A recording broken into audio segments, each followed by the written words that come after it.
Everyone. ఉసిరావకాయ ఎలా prepare చేసుకోవాలో చూపిస్తాను. ఫస్ట్ అయితే హాఫ్ కేజీ ఉసిరికాయలు నీట్‌గా వాష్ చేసుకొని, తుడుచుకొని పక్కన పెట్టాక, హాఫ్ కేజీ ఉసిరికాయలకి నేనైతే ముప్పావు కేజీ ఆయిల్ అయితే తీసుకున్నానండి. ఇప్పుడు ఉసిరికాయలను వేసుకొని బాగా ఫ్రై చేసుకోవాలి ఆయిల్‌లో.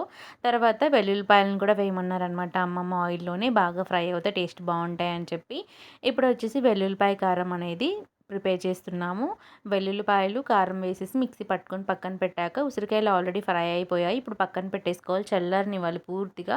అందులో పోపు కోసం స్టవ్ ఆన్ చేసి కడాయి పెట్టేసుకొని ఆయిల్ హీట్ అయ్యాక దంచుకున్న వెల్లుల్లిపాయలు, జీలకర్ర, వెన్నిమిరపకాయలు, ఆవాలు వేసి పూర్తిగా చల్లారిన తర్వాతనే మెంతి పౌడరు, ఇంకా వెల్లుల్లిపాయ కారము, సరిపడా సాల్ట్ కూడా వేసుకోవాలి. సాల్ట్ అనేది ముక్కకు పట్టాలి కాబట్టి కొద్దిగా ఎక్కువే ఉండాలి. టేస్ట్ చేసినప్పుడు ఉప్పు ఉప్పుగా ఉంటే రైస్‌లో సరిపోతుందనమాట. సరిపడా సాల్ట్, ఇంకా కారం మీకు తగినంత వేసుకోండి. ఇంకా ఫైనల్‌గా ఇందాక పోపు చేసుకున్నాం కదా! ఆ తాలింపు కూడా వేసుకోవాలి. టేస్ట్ అయితే చాలా బాగుంది. నచ్చితే లైక్ చేయండి, షేర్ చేయండి, సబ్స్క్రైబ్ చేయండి.